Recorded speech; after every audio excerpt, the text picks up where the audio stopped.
Hello, class. Welcome back. Today we begin with Thomas Hobbes, probably the most important philosopher we are going to read in this course. I'm an admirer of Hobbes, not because I find him particularly convincing. In fact, I have profound disagreements with him, and I find his conclusions to be quite dangerous. But I am a lover of Hobbes despite my better judgment, because he's just a very powerful thinker, very strong thinker, and he argues and thinks in a way that is really quite elegant. More than that, he's the most important thinker in this course because everyone else we're going to read has to, in some sense, accept the terms of the debate as laid out by Hobbes.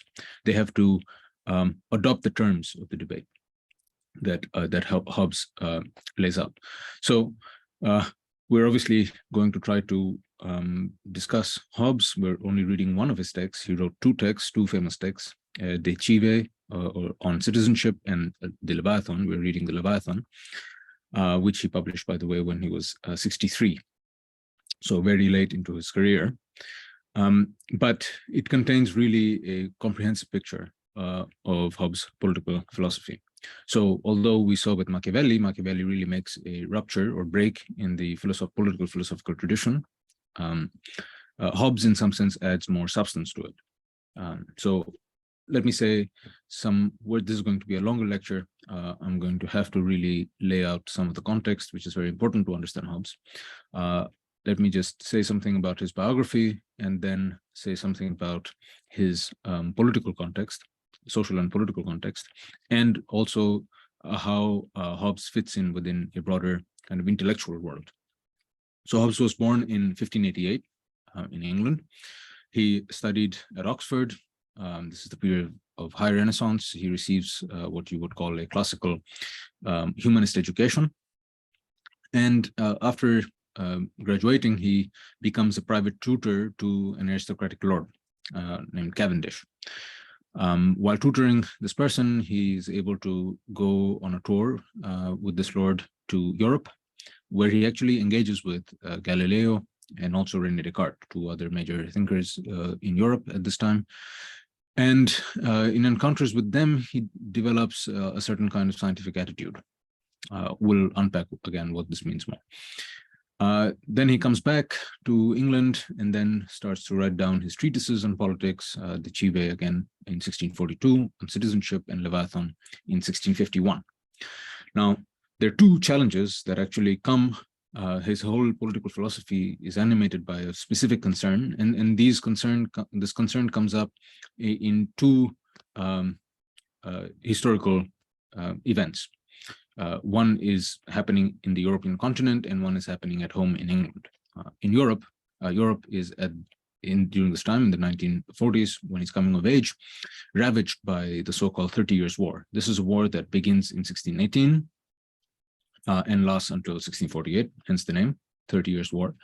And it's a war that is sparked by the political ramifications of the Reformation. The Reformation, as you know, was started in 1517, so this is almost a century after the Reformation, with Martin Luther publishing his 95 Theses, which take a hammer to the dominance of the Catholic Church. So the Reformation leads to a serious conflict over both interpretations of scripture, of religious truth, but also politics. So the whole continent, in some sense, is embroiled in war, and it raises fundamental questions about the relationship of the state to the church. In home, domestically, there is the English Civil War. This lasts almost a decade, has multiple episodes, but this is predominantly a political dispute between the king and the supporters of the king, called the Royalists, and the Republicans, people who believe in the power of the parliament. And this war, again, it's a complex history, ends up in the execution of the King of England, Charles I. The parliamentary forces try to establish, under the leadership of Oliver Cromwell, a protectorate, which becomes a kind of authoritarian nightmare state. And everybody who is concerned with limiting the powers of the king ultimately has to deal with pretty severe chaos and crisis for the coming decades. So Hobbes' context is again shaped by ever-present specter of war and conflict. So his whole inquiry into politics is animated with this concern. He wants to understand the nature of political conflict and war. And he believes that there is a certain kind of profound truth to the worldly existence of humans. It is that conflict is an essential element or part of it. So the whole objective of politics, the whole value and good of politics, what politics should try to pursue, is in fact peace. So Hobbes' political philosophy is concerned mostly with peace, stability, security, and safety. That he views is the thing that should be pursued. So this leads him in his philosophy to become a defender of the absolute power of the sovereign. We'll obviously, again, try to systematically go through the argument, but let me just say a word about what he means by the sovereign. The sovereign in this text refers not to a single person or to a king, it refers to the state. The state as a certain kind of organization, and it should strike you as immediately relevant to even the contemporary political context. The state happens to be, if you look at international affairs, still the most important political actor. Just look at the war that is happening in Europe right now between Russia and Ukraine. The major parties that are destabilizing the political situation there are nation states. Within territorial boundaries of a nation state, they again remain the most powerful actor. They control borders. They maintain security, peace through military force, police, even surveillance. They lay the foundations for the major infrastructural frameworks that are needed actually for economic life. They print money, they tax, they enforce contracts, and they even, in some states, offer welfare to those in need. So states are these massive organizations that are extremely powerful and fundamentally shape all domains of human life. Right? So Hobbes' concern with the sovereign, the state, he's going to try to argue for why the state has to have absolute and unchecked power. Okay. Now, just a clarification, the state is not the government. They're not the same thing. A government might be this changing particular group of people who acquire control of the state. The state is this broader organization. The lawmaking institutions, the bureaucracy, the military, the judiciary, everything can be considered the state. So the government is simply this kind of temporary occupation of the state by a particular group of power. And Hobbes' concern with the context in which he is in is that sovereign power in both Europe and in domestically at home, sovereign power becomes subject to dispute and contestation. There are different actors who want to compete for sovereign power. And Hobbes wants to hence say that, no, this is a recipe for crisis and chaos. What you actually need is absolute sovereign power. That sovereign power should not be subject to any kind of competition or contestation. Absolute means legibus solutus. Legibus solutus, this is the Latin notion. It means not bound by any kind of rules or constraints. Right? So sovereign is something that is above and outside of any kind of limitations. So this is going to be his major thrust of his political inquiry. Let me now say something about his intellectual context. So in order to understand Hobbes better, we need to realize that how he fits within a broader intellectual environment, that of the Renaissance and the Enlightenment, and how he's in fact trying to attack the very premises and foundations of classical political philosophy. So we'll see how these two elements are present in his thought. So first, he's a forerunner to what we can call the scientific revolution. In the classical and the medieval period, there is an assumption that there are some intrinsic values and purposes to human life, and to the natural world. The scientific view departs radically from it. In fact, it completely destroys this assumption. It says that natural purpose, if at all there is such a thing, is only intelligible to the God who creates the world. If at all there is such a God that creates, creator God that creates the world. What the human mind is capable of knowing is only of our own worldly existence.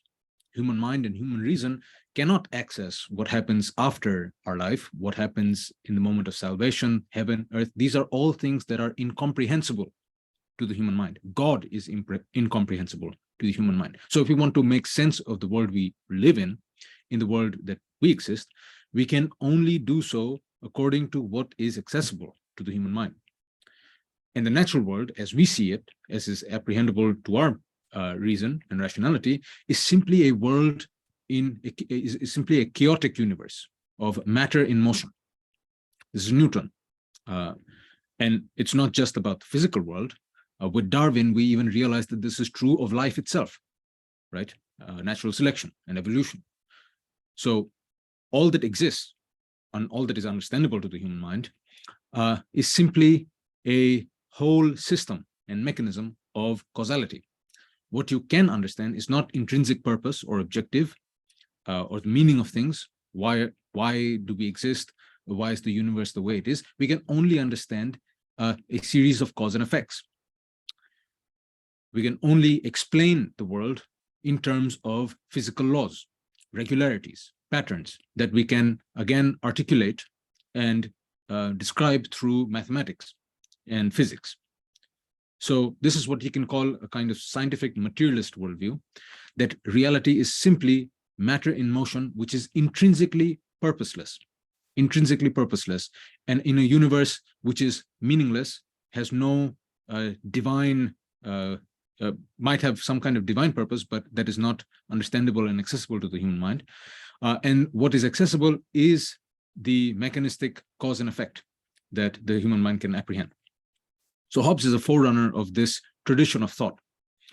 And his position is that if we want to understand the world of politics, if we want to understand how politics works, we have to abandon the view that politics has some kind of intrinsic value or divine purpose.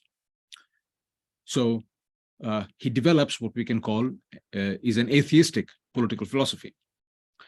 There's a famous story of a mathematician named Laplace, who wrote a book on celestial mechanics, and he presented this was in the period of Napoleon, he presented the text to Napoleon, who was the emperor of France. And Napoleon read the book, apparently, and then he says to Laplace, well, I didn't find any reference to God. And Laplace famously replies, and he says, I have no need of that hypothesis. I have no need of the hypothesis of God. So God's presence, God's existence, God's nature, etc., is irrelevant to the work itself. This is the spirit in which also Hobbes is talking about politics. God is fundamentally irrelevant. Divinity, any kind of broader conception of purpose and objective to human life and the existence of the universe is irrelevant to understanding politics. So in this kind of sensibility, a scientific sensibility that can only talk about cause and effect, can only talk about things that are apprehendable to the human mind, he's able to demolish certain fundamental principles and underlying assumptions of classical political philosophy. And there are broadly three lines of attack. Unfortunately, we are not really reading any of the classics. We're not reading Plato and Aristotle. His chief antagonist is Aristotle. He often polemically refers to these classical thinkers as the old philosophers. So he develops kind of three main lines of attack against the very premises of classical political philosophy. So he's really trying to explode the very set of assumptions through which the classical thinkers have tried to philosophize politics. First is the assumption about the fact that politics, again, has some kind of intrinsic objective and purpose. So for Aristotle, human beings are always already embedded in political communities, political institutions, and politics is simply the domain through which people realize their potentialities. They develop their virtues, and they develop a life of fulfillment, right? So as Aristotle puts it, man is a political animal.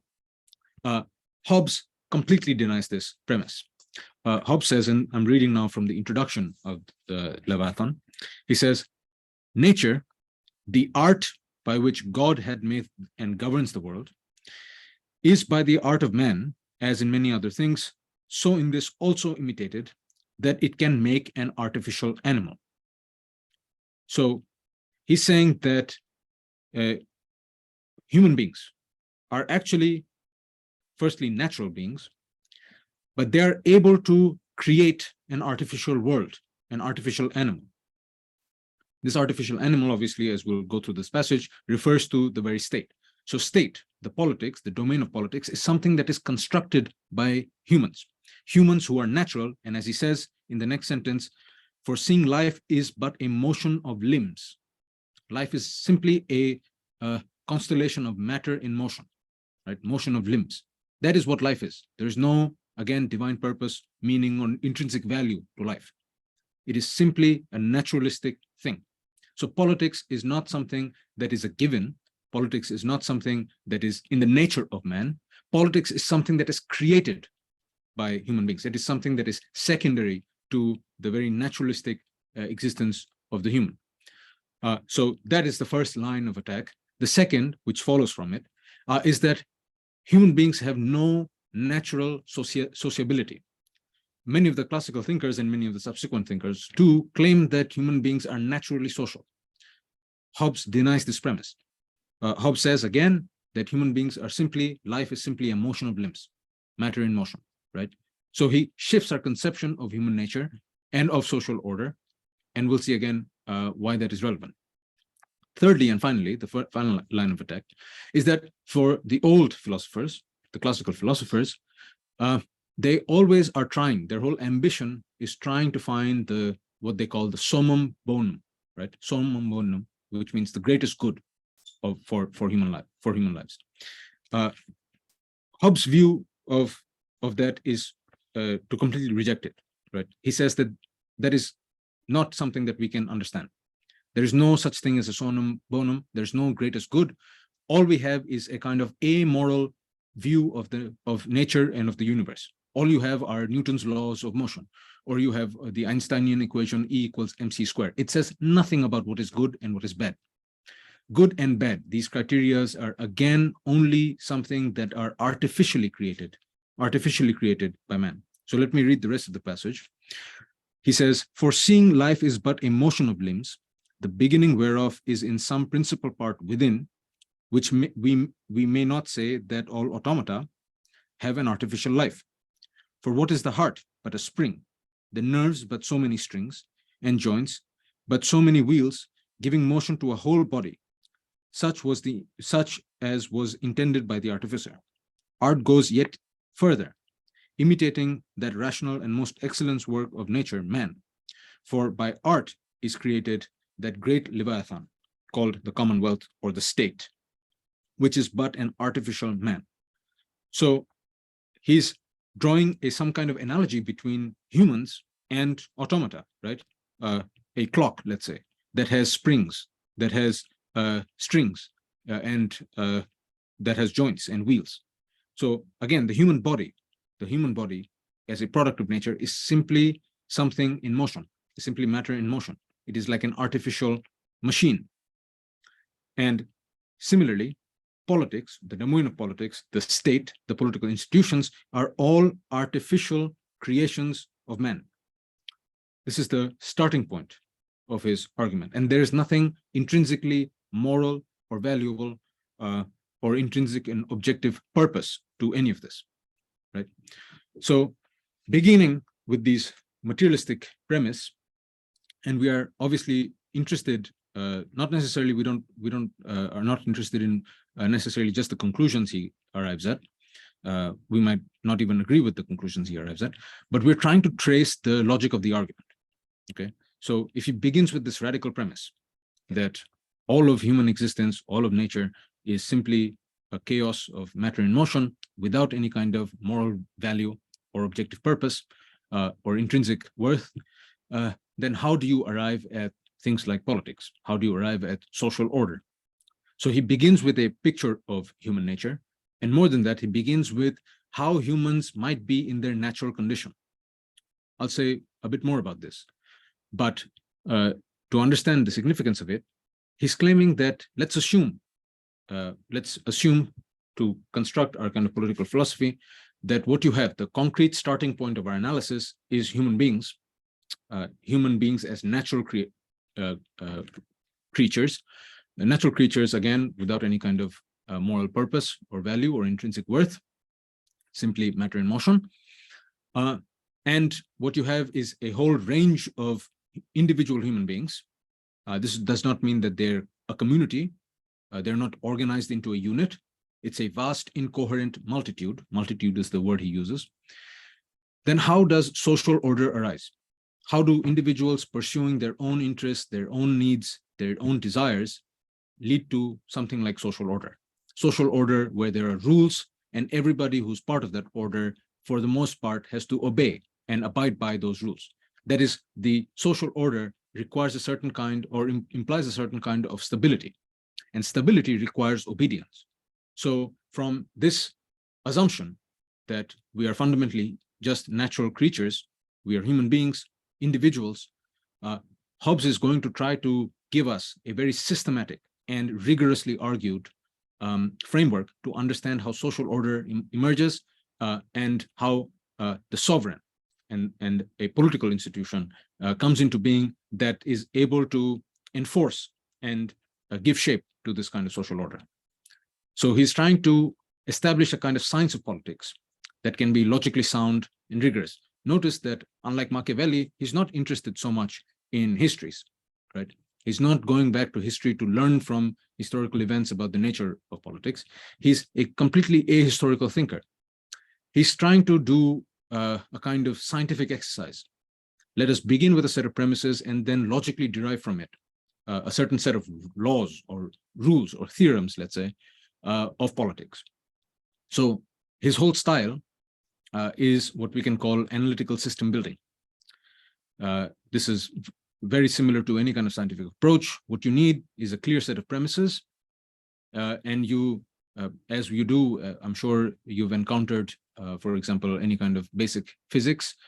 You begin with a set of premises that take for granted these are hypothetical situations, right? You don't actually, if you're studying, for example, Newton's laws of mechanics, you assume that in order to understand motion, that there's a world that is without friction. We know that reality is not like that, but it's an abstraction. It's an abstraction that allows you to acquire and understand the nature of the laws itself, right? So that is what he's going to try to do. He's going to distill and create and unpack what human nature is like, and from that develop a set of theorems and axioms through which he can argue for the existence of social order, and not only an existence for social order, but a justification for absolute sovereign power. So we'll see how he develops this argument.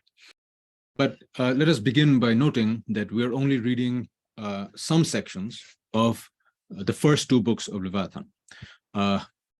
Leviathan has 4 books, or 4 different parts, and part 3 and part 4, which we're not reading, are actually the more substantive parts of the book. This is peculiar because to us, what is relevant in order to understand his political philosophy are really the first 2 books. Book 3 and book 4 are actually arguments about religion. Book 3 is this extremely painstaking analysis of religious scripture. And the fundamental point of it is that there can be no really authoritative interpretation of scriptures. Scriptures are too open to interpretation. And more than that, you cannot really derive any kind of political principles from reading scripture. And the 4th part, called the Kingdom of Darkness, is a pretty serious attack on the church. And he's trying to argue for why the church cannot be the basis for any kind of political structure or political authority. Today, we are going to only read book 1. And book 1 is called Of Man. Again, this is where he's laying out the qualities of human nature and what it means for humans to be natural beings. That is, how do we exist in a hypothetical state of nature? So let's try to follow the argument systematically. So the first intellectual move, as I've already mentioned, is to locate and situate human beings in this kind of state of nature. This does not mean that human beings have historically been actually in some kind of state of nature. This is a completely hypothetical abstraction. Again, like I said, it's the kind of exercise you do with studying physics.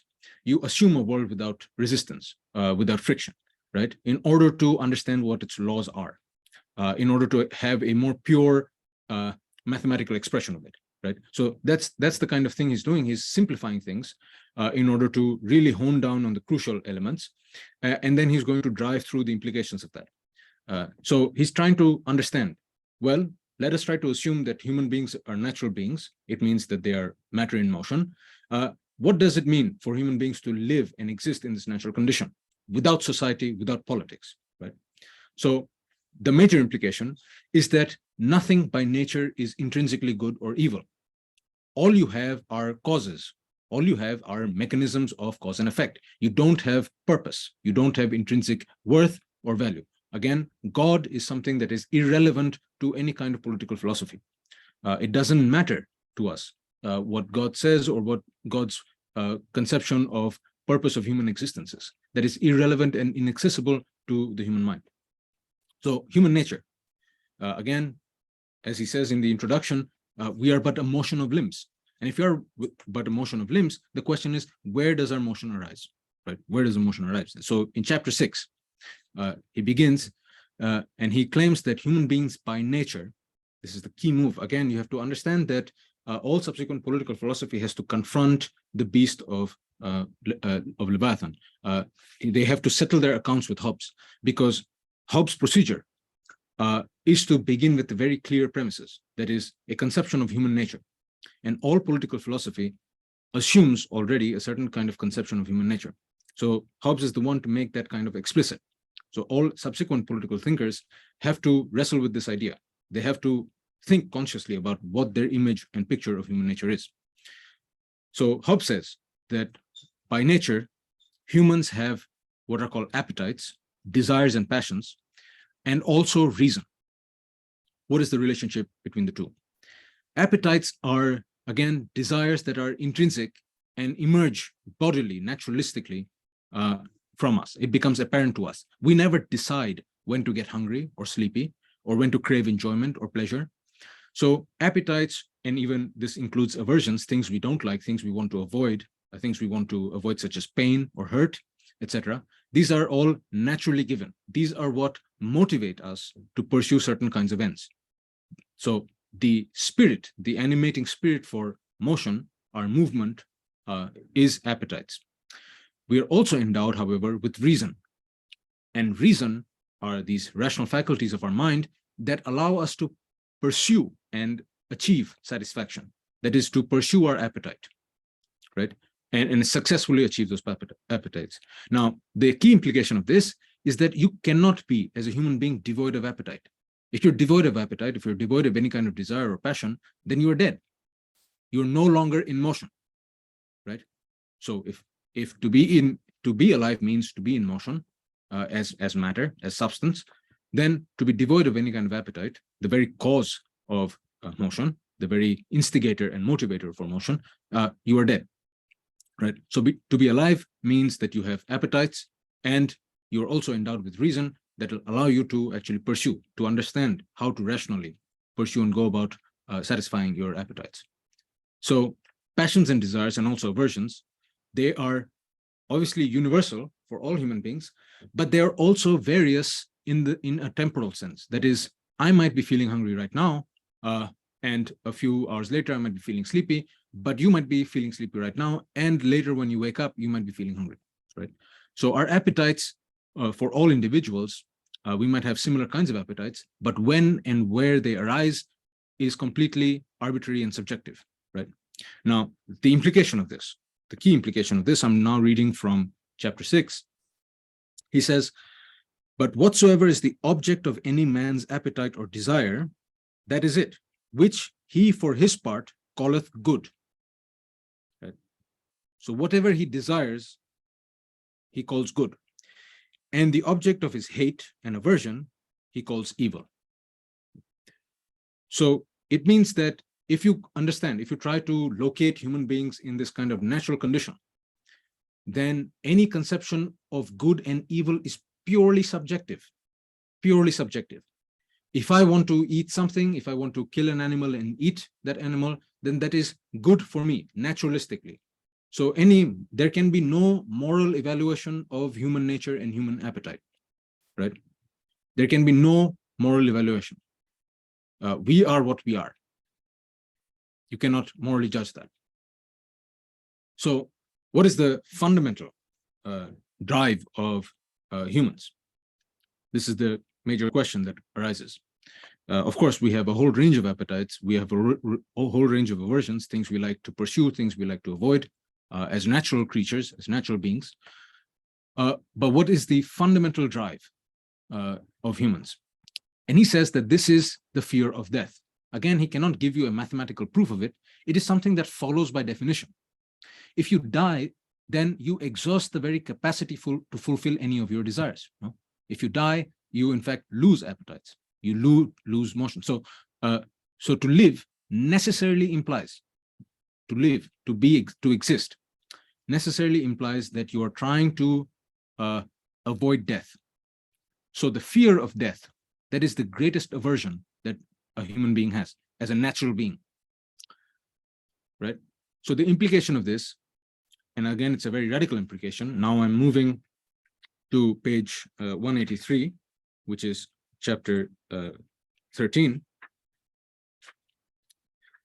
The radical implication of this is that in nature, in the condition of nature, in the state of nature, state of nature is not a notion, by the way, that he uses in Leviathan. It's a notion that he uses in his other book, De Cive, but here he calls it the natural condition of mankind. That's the title of chapter 13.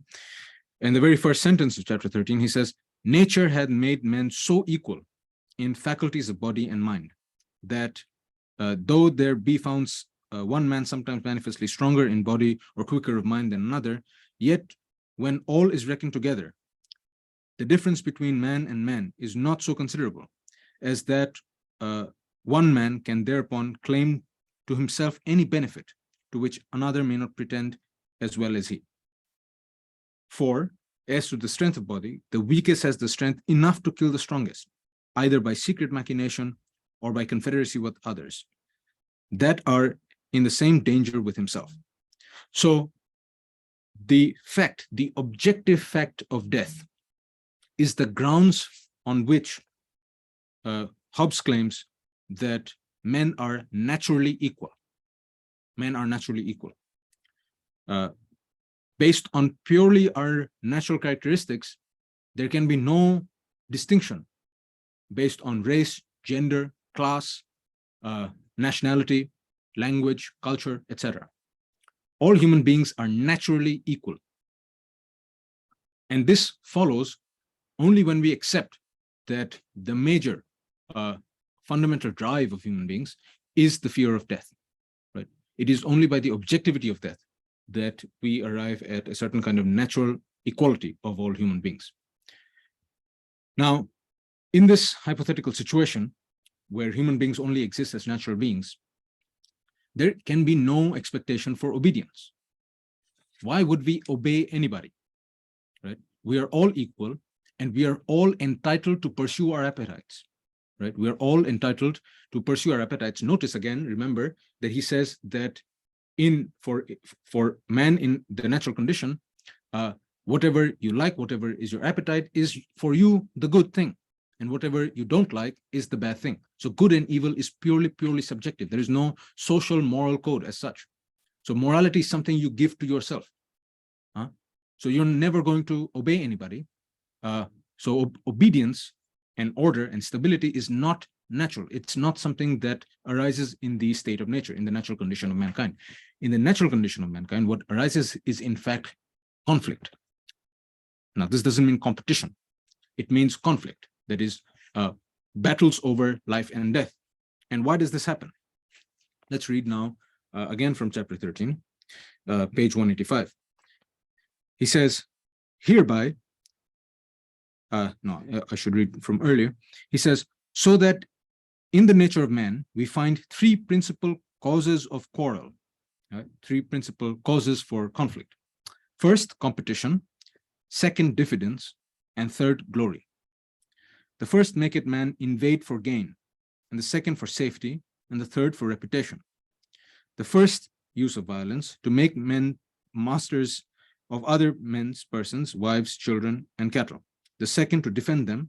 The third, for trifles, as a word, a smile, a different opinion, and any other sign of undervalue, either direct in their persons or by reflection in their kindred, their friends, their nation, their profession, or their name. Hereby it is manifest that during the time men live without a common power to keep them all in awe, they are in the condition which is called war, and such a war as is of every man against every man. This is what he calls is the state of nature. The state of nature is the war of all against all, every man against every man. Now, why does this happen? First, because you mistrust people. There's no reason for you to trust anybody, right? Everybody is out there to kill you. It's the jungle, and the law of the jungle is that you always attack any perceived threat. The second reason why you might want to kill or attack others is purely out of scarcity, right? There are limited resources, and even though you are at the current moment satisfied, you've met your desires, your appetites, you've satisfied your desire, you don't know what will happen in the future.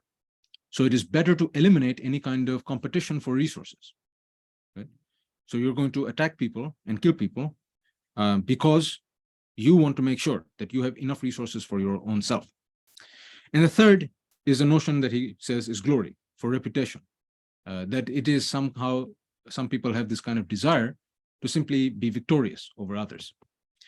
This, I have to say, is a somewhat difficult, this is a kind of difficulty in the argument, because it seems to me that the notion of glory already implies a certain kind of social structure of recognition, which is not what he wants to grant in the state of nature, but that's an exception. Nonetheless, he's saying that if you begin with these premises, that human beings are simply natural beings who are animated, whose motion is caused by appetites, and the appetites are subjectively the basis on which you claim what is good and what is evil, then what you get is a condition of war of all against all. This is the natural condition of man. Natural condition of man, where he says, now reading from the next page, whatsoever therefore is consequent to a time of war, where every man is enemy to every man, the same is consequent to a time wherein men live without other security than what their own strength and their own invention shall furnish them withal.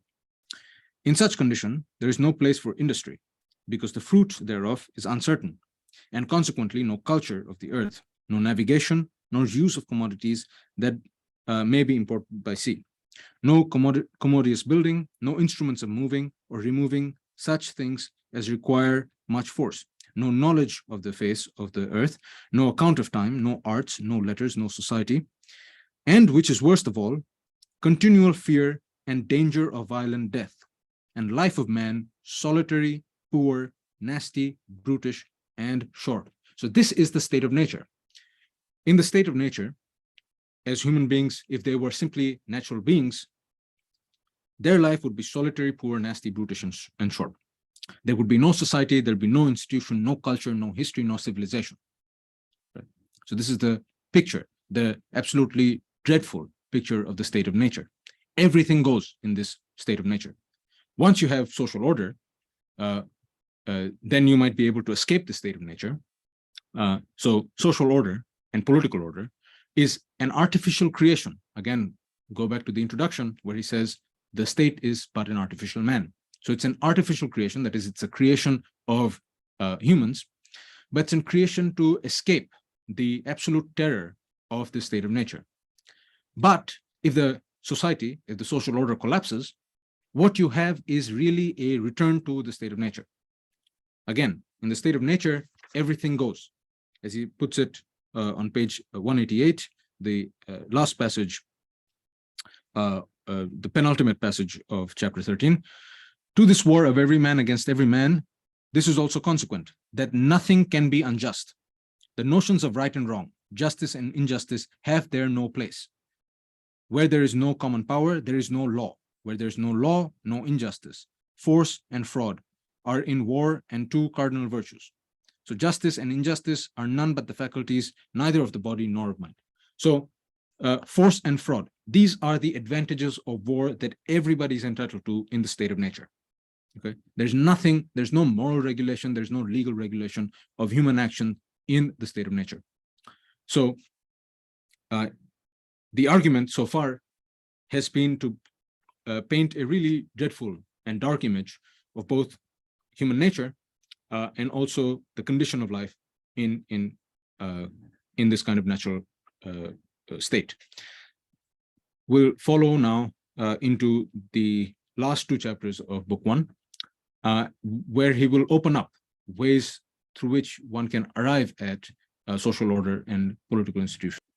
Now, you're perhaps perplexed and wondering if this is really the state of nature, that is, the state of nature is one characterized by war of all against all, in what way can Hobbes even argue for absolute sovereign power? How can he argue for anything that concretizes and allows for social order to exist, stable social order to exist, and peace to exist?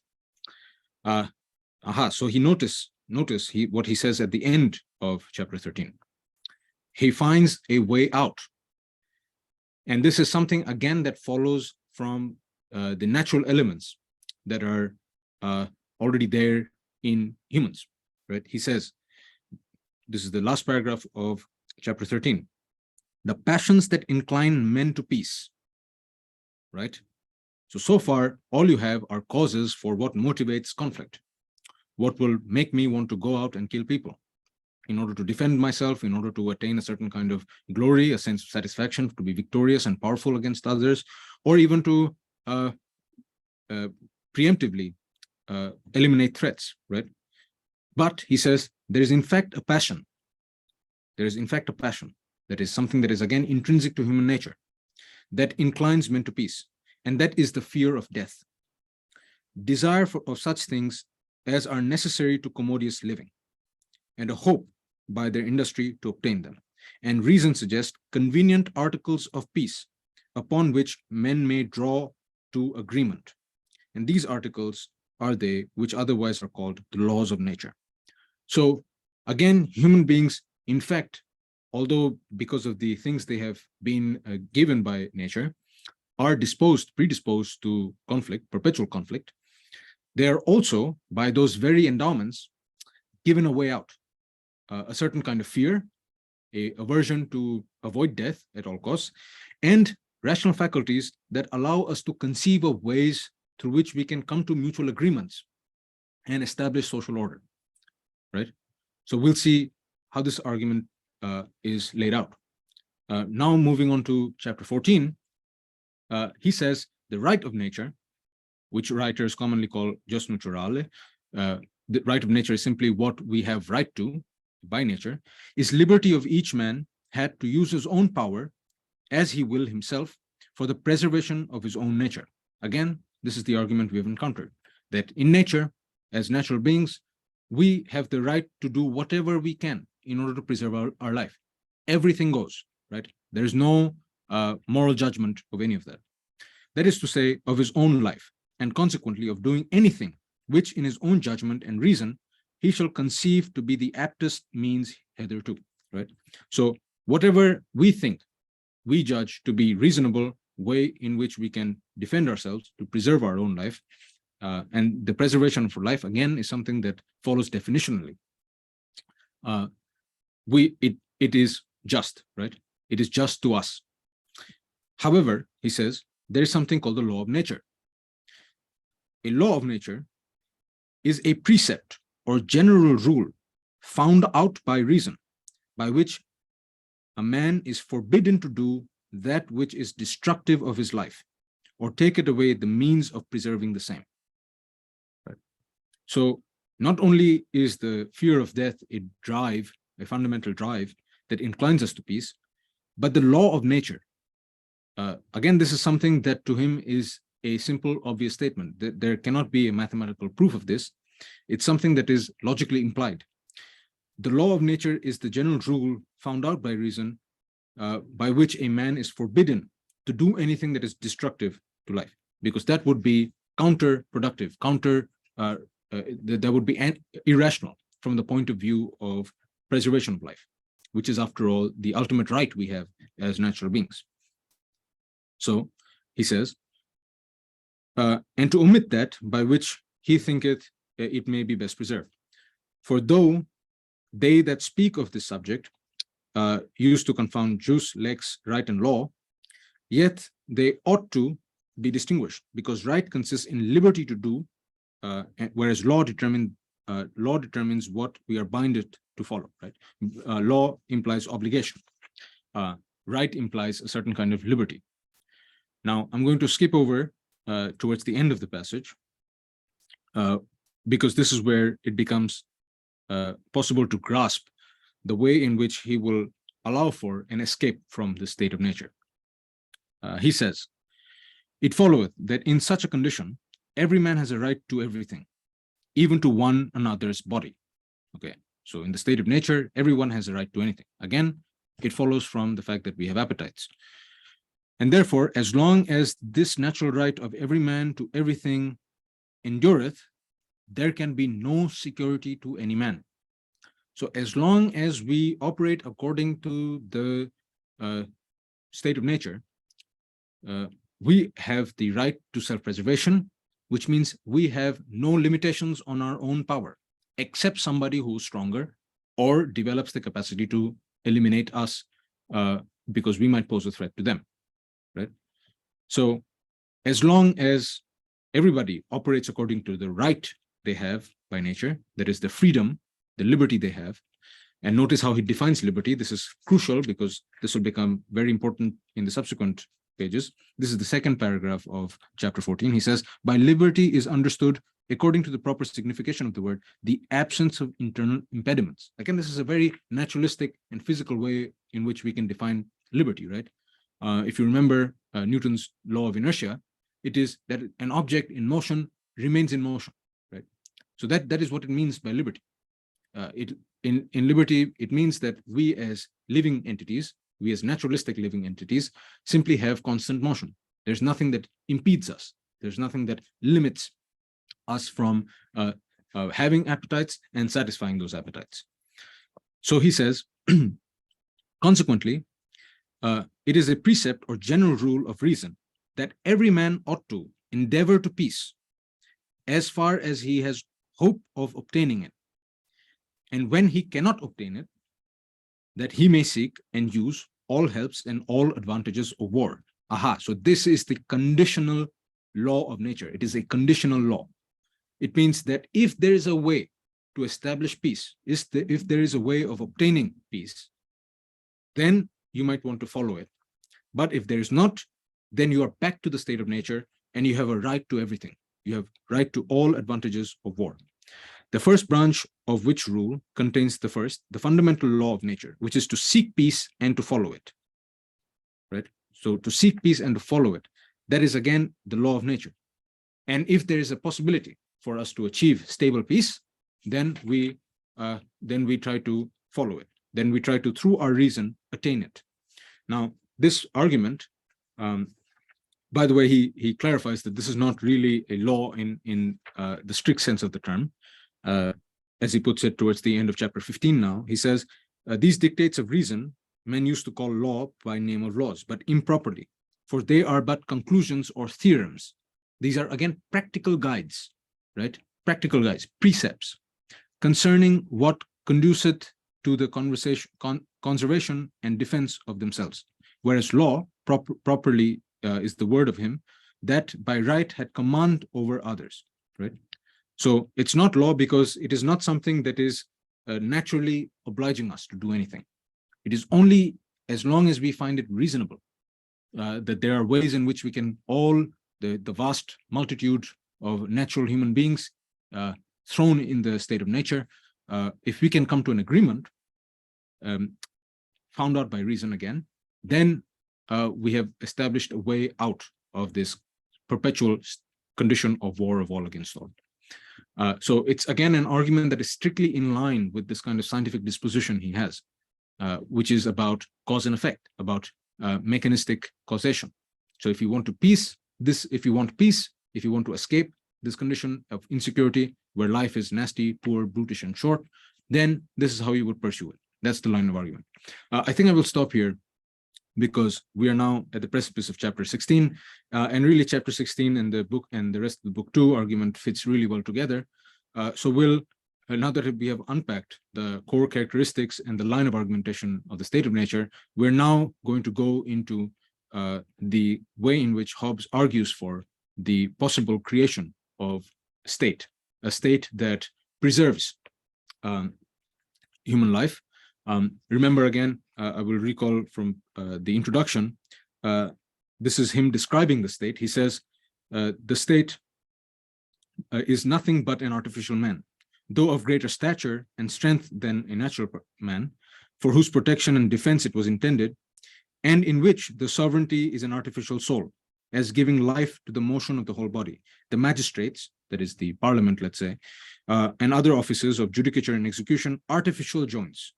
Rewards and punishment are the nerves, and to do the same in the body natural. And wealth enriches all the particular members are the strength. Salus populi, the people's safety is the business. The people's safety is the business. So we, in order to escape the state of nature, we examine whether or not it is reasonable to come to an agreement to achieve peace. And once we achieve peace, it implies that we have constructed a stable social order, which is guaranteed by an absolute sovereign power whose business it is, public safety, right? Public safety. That is to make sure that there is stable peace, that there is no real devolution back into a state of nature, of a condition of war of all against all. So this is what we'll try to cover tomorrow with chapter 16, but also the rest of book 2.